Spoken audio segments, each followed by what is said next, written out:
கடன் வாங்குவதற்கான தகுதி என்ன? அதாவது ஒரு சங்கமா வச்சிருக்காங்க, பொருளா வச்சிருக்காங்க, அவங்க அடுத்தவங்கள்ட்ட தேவைக்குன்னு கடன் கேட்கறாங்க. ஆனா தங்கத்தை வித்துட்டு வேணா அவங்களுக்கு தேவை பூர்த்தி ஆயிடும். ஆனா அடுத்தவங்கள்ட்ட கடன் கேட்கறாங்க. இதுக்குள்ள அடுத்த சகோதரர் அவர்கள் நடைமுறையில் இருக்கக்கூடிய ஒரு விஷயத்தை பற்றி ஒரு கேள்வியை முன்வைக்கிறாங்க. கடன் வாங்குவதற்குண்டான தகுதி என்ன அப்படின்னு கேட்குறாங்க. என்ன காரணம் அதையும் அவங்க தெளிவுபடுத்துகிறாங்க. சில பேர்கிட்ட நகை இருக்கிறது, அல்லது சொத்துக்கள் இருக்கிறது, பேங்க் பேலன்ஸ் இருக்கிறது. அதை எடுத்தால் அல்லது நகையை விற்றால் நமக்கு பொருளாதார ரீதியாக ஏதாவது சிக்கல் ஏற்படும் என்றெல்லாம் எண்ணிக்கொண்டு இஷ்டத்திற்கு கடன்லாம் வாங்குறாங்களே. தன்னுடைய பொருளாதாரத்தை வெளியில் எடுக்காம, தன்னுடைய நகையை கூட விற்று செலவு பண்ணாம அவங்க இஷ்டத்திற்கு அது போன்று கடனை வாங்கிக்கிட்டே இருக்கிறாங்களே. கடனை வாங்குவதற்குன்னு ஏதாவது இஸ்லாம் ஒரு தகுதியை ஏதாவது நிர்ணயம் பண்ணி இருக்கிறதா? இவர் தான் கடனை வாங்கணும், இவர்களெல்லாம் கடனை வாங்கக்கூடாது அப்படின்னு ஏதாவது ஒரு தகுதியை நிர்ணயம் செய்திருக்கிறதா என்று அவங்க கேட்குறாங்க. முதல் விஷயம், கடனை பற்றி நபிகள் நாயகம் ஸல்லல்லாஹு அலைஹி வஸல்லம் அவர்கள் மிக கடுமையாக எச்சரிக்கை செய்கிறார்கள். அதை நாம் ஒவ்வொரு ஆளும் தெரிந்து கொள்ளணும். நபிகள் நாயகம் ஸல்லல்லாஹு அலைஹி வஸல்லம் அவங்க ஒரு போர்க்களத்தில் கலந்துருக்கிறாங்க. அப்போ ஒரு நபித்தோழர் வருகிறார். வந்து விட்டு அவர் கேட்கிறார், அல்லாஹ்வின் தூதரே, இந்த போர்க்களத்தில் நான் கொலை செய்யப்பட்டு விட்டால் நான் நாளைக்கு எங்கே இருப்பேன் அப்படின்னு சொல்லி அவர் நபி இடத்துல கேட்கிறார். உடனே நபி அவர்கள் ஃபில் ஜன்னா, நீ சொர்க்கத்தில் தாப்பா இருப்ப அப்படிங்கிறாங்க. ஏன்னா போரில் கொலை செய்யப்பட்டால் ஷஹீதுடைய அந்தஸ்து, ஷஹீதுகளுக்கு நேரடியான சொர்க்கம், அதற்கு ஏராளமான ஹதீஸுகள் இருக்கிறது.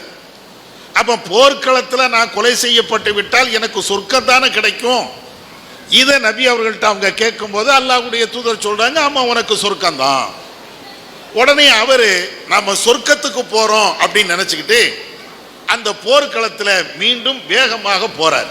போன ஆளை ரசூலா திரும்ப கூப்பிடுறாங்க, அங்க வா அப்படிங்கிறாங்க. வந்து அவரை ரசூலா கேட்குறாங்க, நீ என்ன கேட்ட அப்படின்னு திரும்ப கேள்வியை திரும்ப சொல்லு அப்படிங்கிறாங்க. அப்ப அவர் சொல்றாரு, அல்லாஹ்வின் தூதரே, நான் இந்த போர்க்களத்தில் கொலை செய்யப்பட்டு விட்டால், ஷஹீதாக ஆக்கப்பட்டு விட்டால் நான் நாளை மறுமையில் சொர்க்கத்து போவனா, நாளைக்கு நான் எங்கே இருப்பேன்? அப்ப ரசூலா சொல்றாங்க, இன்னக ஃபில் ஜன்னா, நீ சொர்க்கத்தில் தான் இருப்ப, இல்ல தைன், கடனை தவிர. கடன் இருந்தால் உன்னால சொர்க்கம் போக முடியாது அப்படிங்கிறாங்க. யாருக்கு சொல்றாங்க? நம்மள மாதிரி சராசரி ஒரு முஸ்லீமுக்கு சொல்லலை. மிகப்பெரிய தியாகிகள், அல்லாஹ் ரசூலுக்காக வேண்டி, இறைவனுக்காக வேண்டி உயிரை கொடுக்கக்கூடியவங்க. அந்த உயிரை கொடுக்கக்கூடிய ஷஹீதாக இருக்கக்கூடிய ஒரு நபித்தோழரை பார்த்து நீங்க சொர்க்கம் போகலாம், ஆனா கடன் இருந்தா போக முடியாது அப்படிங்கிறாங்க. அப்ப ஒரு கடன் என்பது ஷஹீதையே சொர்க்கம் செல்ல விடாமல் தடுக்குது. அந்த அளவிற்கு அது பயங்கரமான ஒரு விஷயம். இதை முதல்ல நாம புரியணும். யாரு கடன் வாங்கினாலும் முதல்ல எதை நாம தெரிந்து கொள்ளணும் அப்படின்னா, திடீர்னு நம்ம மௌத் ஆயிட்டோம், மரணம் எப்பனாலும் வரலாம். திடீர்னு கடனை வாங்கிட்டு அந்த கடனை யாரும் அடைக்கவில்லை என்றால், நம்முடைய உறவுக்காரங்க, நம்முடைய நெருங்கிய சொந்த பந்தங்கள், பிள்ளைங்க, நாம வாங்கிய கடனை அவர்கள் திரும்ப அடைக்கவில்லை என்றால், நம்ம எவ்வளவு பெரிய நன்மைகள் செய்து இருந்தாலும், நம்ம இறைவனுக்கு கட்டுப்பட்டு நடக்கக்கூடியவர்களாக இருந்தாலும் சொர்க்கம் போக முடியாது. சொர்க்கம் போறதுக்கு தடையாக இருப்பது நாம வாங்கிய இந்த கடன் தான். இதை இஸ்லாம் பல்வேறு சந்தர்ப்பங்கள்ல நமக்கு திரும்ப திரும்ப தெளிவுபடுத்துது. சொர்க்கம் போறதுக்கு தடையாக இருப்பதே கடன் என்றால், அப்ப அந்த கடன் விஷயத்துல எவ்வளவு விழிப்புணர்வு நம்ம பெற்றிருக்கணும். இஷ்டத்திற்கு கடன் வாங்கலாமா? அவர் சகோதரர் சொன்ன மாதிரி, என்னிடத்தில் ஒரு 10 பவுன் நகை இருக்கிறது, நல்ல மதிப்பு தான். இப்போ நகை விலையெல்லாம் உங்களுக்கு தெரியும், அவ்வளோ கூடுதல் மதிப்பு தான். ஒரு 10,000 ரூபாய் கடன் வாங்க வேண்டி இருக்குது, படிப்புக்காக வேண்டியோ அல்லது வேற ஏதாவது நோக்கத்துக்காக வேண்டியோ கடன் வாங்க வேண்டி இருக்குதுன்னா, இதுல இருந்து ஒரு 2 கிராம் வித்துட்டு கடன் வாங்காம நம்முடைய காலத்தை கொண்டு போகலாம் தானே. ஆனா நமக்கு அந்த மனசு வராது. நகையை வித்தால் அது திரும்ப வாங்க முடியுமா? எதிர்காலத்தை பற்றி உள்ள கவலை. நகையை வித்தாச்சுன்னா திரும்ப அதை வாங்க முடியாதுல்ல. அதனால என்ன செய்யறோம்? நகையெல்லாம் விற்காம அல்ல நம்மள்கிட்ட வேற ஏதாவது பொருளாதாரம் இருந்தாலும் அதுல கை வைக்காம கடன் தரதுக்கு தான் ஆள் இருக்குதுல்ல. பெரியம்மா தருவாங்க, சின்னம்மா தருவாங்க, அண்ணன் தருவாரு, மாமா தருவாரு, எத்தனை பேர் இருக்கிறாங்க கடன் தருவதற்கு, அதனால வாங்கிக்கிடுவோம் அப்படிங்கிறோம். இது நல்ல பழக்கம் இல்லை. நம்மிடத்தில் ஒரு பொருளாதாரம் இருக்கிறது என்றால் அந்த பொருளாதாரத்தை வைத்து கொண்டு நம்முடைய செலவினங்களை, நம்முடைய தேவைகளை பூர்த்தி பண்ணலாம். அதே நேரத்தில் எனக்கு கஷ்டம், என்கிட்ட பொருளாதாரம் இல்லை அப்படின்னா கடன் வாங்கலாம். அல்லது என்கிட்ட பொருளாதாரம் இருக்குது, ஒரு ஆள்கிட்ட கடன் வாங்குறேன், நான் திரும்ப கொடுக்கக்கூடிய தகுதியும் ஆற்றலும் எனக்கு இருக்குது அப்படின்னா கூட சரிங்கலாம். இப்ப திடீர்னு ஒரு ஆள்கிட்ட 10,000 ரூபாய் வாங்கிட்டேன், நாளைக்கு மரணம் வந்தாலும் என் நகை எடுத்து கையில் கொடுத்துருவாங்க, என்கிட்ட இருக்கக்கூடிய காசை எடுத்து அவங்கள்ட்ட அந்த கடனை நிறைவேற்றிடுவாங்க. அந்த மாதிரி இருந்தா கூட சரிங்கலாம். ஆனா நிறைய பேருக்கு அந்த எண்ணமே வர்றது இல்லை. கடன் வாங்கக்கூடிய நிறைய பேர் நீங்க பாருங்க, எதுக்காண்டி கடன் வாங்க, எதுக்கு வாங்குறாங்கன்னே தெரியாம வாங்குவோம்.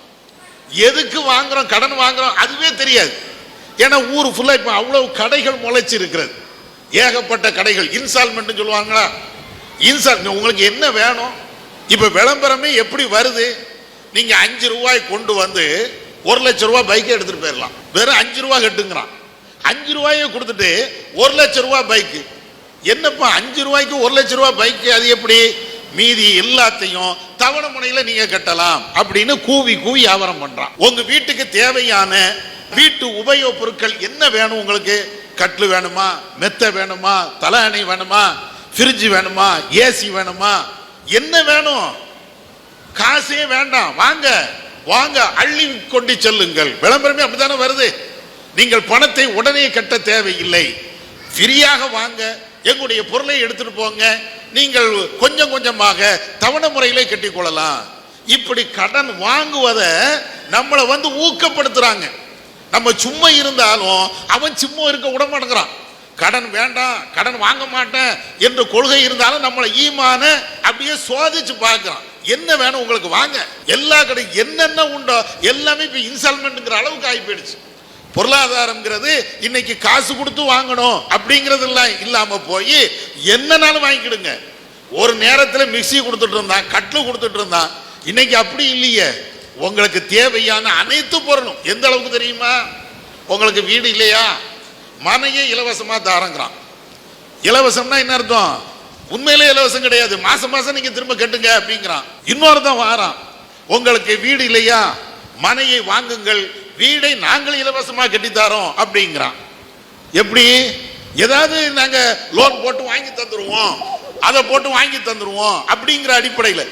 இப்ப இதெல்லாம் எதுக்கு, கடன் கொடுக்கறதுக்கு இவ்வளவு பேர் வாரான். இவ்வளவு பேர் வாரான்ல, இலவசமா தாரான், அப்படியே ஒரு பொருளை தந்துட்டு பேசாம போயிடுறானா இல்ல. அதுக்கப்புறம் மாசம் மாசம் நம்ம வீட்டில் நிற்பான், மானங்கட்ட கேள்வி கேட்பான்.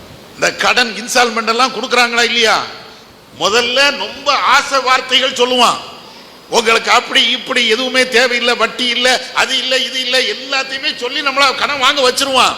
அவன் ஆரம்பத்தில் பேசுவது அப்படியே பழம் நழுவி பாலில் உழுற மாதிரி அவ்வளவு அழகா பேசிடுவான். சரி, எல்லாம் இவ்வளவு அற்புதமா பேசுறானே அப்படின்னு உள்ள போய் கடனை வாங்கிட்டு வந்தா ஒரு மாசம் டியூ கட்டலன்னு வைங்களேன், ஒரு மாசம் பார்ப்பான், 2 மாசம் பார்ப்பான். அதுக்கப்புறம் நாயை பேசுற மாதிரி பேசுவோம். வீட்டுக்கு முன்னால நம்ம வாசல்ல நின்னுகிட்டு, உனக்கு கடனை கட்ட முடியவில்லை என்றால் நீ எதுக்கு மிக்சி வாங்கின, நீ எதுக்கு கட்ல வாங்கின, நீ எதுக்கு ஏசிய வாங்கின, அப்படி கேக்குதோ ஏசி காத்து அப்படின்னு கேட்கிறான். இந்த மானம் போகக்கூடிய பேச்சு பேசுறானே, கடன் வாங்கினதுனால தானே, நம்ம கடனுக்கு அந்த பொருளை வாங்கினதுனால தானே நம்ம மானம் கப்பல் ஏறுது. அப்ப அதனால மார்க்க ரீதியாகவும் நீங்கள் பார்க்கணும், உலக ரீதியாக நீங்கள் பார்த்தாலும் கூட இவ்வளவு ஆசை காட்டி நம்மளை கடனை வாங்க வச்சு அவன் நம்முடைய மானத்தை வாங்குறான். சொர்க்கத்துக்கு போக முடியாது ஒரு பக்கம், ரெண்டாவது உலகத்திலேயே நம்முடைய மானம் கப்பல் ஏறுகின்ற, நம்முடைய மரியாதைக்கு குந்தகம் ஏற்படுகின்ற மிக மோசமான ஒரு நிலை ஏற்படுது. அப்ப அதனால இந்த கடன் விஷயத்துல ரொம்ப ஜாக்கிரதையாக இருக்கணும்.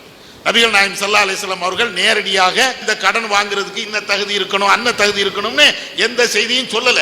ஆனால் கடன் வாங்குவதை பற்றி ரொம்ப எச்சரிக்கை செய்திருக்கிறாங்க. இல்லாதவர் கடன் வாங்குவதா இருந்தாலும், இருக்கக்கூடியவர் கடன் வாங்குவதா இருந்தாலும் கடனை பற்றி நபி அவர்கள் கடுமையான எச்சரிக்கை. அப்ப அதனால இந்த எச்சரிக்கையை மனசுல வைப்போம். இறந்துட்டா நம்ம கடனை யார் அடைப்பா, சொர்க்கம் போக முடியாத நிலை ஏற்படுமே, இதை மனசுல நம்ம நிறுத்திக்கிட்டாலேயே 90% கடனே வாங்க மாட்டோம். ஒரு நிர்பந்தத்துக்கு ஏதாவது வேற வழியே இல்லை, ஆஸ்பத்திரியில் பிள்ளைய சேர்த்துட்டோம், கையில காசு இல்லை, பணம் இல்லை, நகை இல்லை, ஒண்ணுமே இல்லை, சரி ஒரு ஆள்கிட்ட போய் கேட்கிறோம் அப்படின்னா அது ஒரு வகையான ஒரு ஏற்றுக்கொள்ளக்கூடிய ஒன்று. ஆனாலும் கூட இன்னைக்கு கடன் வாங்குறது சாதாரணமா ஆகி போயிடுச்சுல. அப்ப அந்த அடிப்படையில் கடன் என்பது எவ்வளவு ரசூலா கண்டித்த ஒன்று அப்படிங்கிறத மனசுல நிலைநிறுத்தி கொண்டு நாம வாழ்ந்தாலேயே இதுல இருந்து விலகிக்கலாம். கடன் வாங்காம வாழ்வதுதான் தலை சிறந்த ஒரு வாழ்வு. ரசூலா அழகா சொல்றாங்கல்ல, ஒருத்தன் ஏன் கடன் வாங்குறான்? இன்னைக்கு கடன் வாங்கக்கூடிய ஆட்கள்ல ஒரு சில ஆட்களை தவிர பெரும்பான்மையான ஆட்கள் நீங்க பாருங்க, கடன் எதுக்கு வாங்குறாங்க தெரியுமா? தன்னுடைய பொருளாதாரத்தை மேம்படுத்துவது தான், வசதி வாய்ப்பை மேம்படுத்துவது தான் கடனே வாங்குறாங்க மெஜாரிட்டியாக. எனக்கு பைக் இல்லை, பைக் வேணும், எனக்கு கார் இல்லை, கார் வேணும், வாடகை வீட்டில் இருக்கிறேன், எனக்கு ஒரு வீடு வேணும். என் வசதிக்கு தானே நான் கடன் வாங்குறேன், என் வசதியை பெருக்கிறது தானே நிறைய பேர் கடன் வாங்குறாங்க. ரசூலா இதுக்கெல்லாம் வாங்காதீங்க. ஏன் தெரியுமா? லைசல் கினா அன் கஸ்ரத்தில் அர்லி வலாக்கின்னல் கினா கினன் நஃப்ஸ். ரசூலா அழகா சொல்றாங்க, பொருளாதாரம் நிறைய இருக்குது அவன் தான் பணக்காரன் என்று நீங்க நினைக்கிறீங்க, அவன் பணக்காரன் அல்ல. ரசூலா சொல்றாங்க, என்கிட்ட கார் இருக்குது, பங்களா இருக்குது, வசதி வாய்ப்பு இருக்கிறது, 4-5 வீடுகள் இருக்கிறது, எல்லா கடைகள் இருக்கிறது, இப்படின்னு பொருளாதாரத்தில் ஒருத்தன் மிதமிஞ்சி போய் இருந்தா அவன் தான் பணக்காரன் அப்படின்னு நீங்க நினைக்கிறீங்களா? அவன் பணக்காரன் கிடையாது. தனக்கு போதும் என்ற மனசு யாருக்கு இருக்குதோ அவன் தான் உண்மையான செல்வந்தன். நபி அவர்கள் சொன்னாங்களா இல்லையா? இந்த ஹதீஸை நீங்க 1க்கு 4 முறை படிச்சு பாருங்க. கடன் வாங்கக்கூடிய, கடன் வாங்கி என்னுடைய பொருளாதாரத்தை மேம்படுத்தணும், என்னுடைய வசதியை மேம்படுத்தணும் இப்படிங்கக்கூடிய சிந்தனையே இருக்காது. ஏன்? நான் பணக்காரனே இல்லையே. கடன் வாங்கி நான் ஒரு வீடை கட்டுதேன், பணக்காரனா? கடனை வாங்கி நான் ஒரு கார் வாங்குறேன், நான் என்ன பணக்காரனா? 4 பேர் என்னை பெருமையாக பேசலாம், கார் வாங்கிட்டான், பங்களா வாங்கிட்டான், பெரிய கடை வாங்கிட்டான் அப்படின்னு என்ற பெருமையாக பேசலாம். ஆனா உண்மையிலேயே நான் ஜீரோவில் இருக்கிறேன். கடன்கிறது அப்படித்தானே, நான் ஜீரோவில் இருக்கிறேன். வெளியில உள்ள ஒரு பிச்சைக்காரன் என்ன நிலையோ அதே நிலை. அவன்கிட்ட ஒண்ணுமே இல்லை, நடு ரோட்டில் இருக்கிறான். நான் எல்லாத்தையும் கடன் வாங்கி வச்சுக்கிட்டு ஏசியில படுத்து தூங்குறேன். 2 பேருக்கும் என்ன வேறுபாடு? அப்ப அதனாலதான் ரசூலா சொல்றாங்க, போதும் என்ற மனசை நீங்க வச்சுக்கிடுங்க. எது நமக்கு வருமானம் வருகிறதோ அதை வைத்து குடும்பத்தை நடத்த வேண்டும், வாழ்வனுடைய வாழ்வாதாரத்தை அமைத்துக் கொள்ள வேண்டும் இப்படின்னு ஒரு ஆள் முடிவுக்கு வந்துட்டாலேயே பெரிய கடன்ல யாரும் மாட்டோம். அதனால பயங்கரமான சிக்கல்ல விழவும் மாட்டோம், மானத்தை இழக்க மாட்டோம், அதே மாதிரி மறுமை வாழ்வை இழக்க மாட்டோம். இது எல்லாத்தையும் நம்ம மனசுல வச்சுக்கிட்டு நடந்தாலே போதும். இத மாதிரி நிறைய ரசூலா சொல்றாங்க. குறுகிய நேரங்கிறதுனால குறைய ஒரு தகவலை இதற்காக வேண்டி சொல்லிக் கொள்கிறேன். அல்லாஹு அக்பர், அல்லாஹு அக்பர்.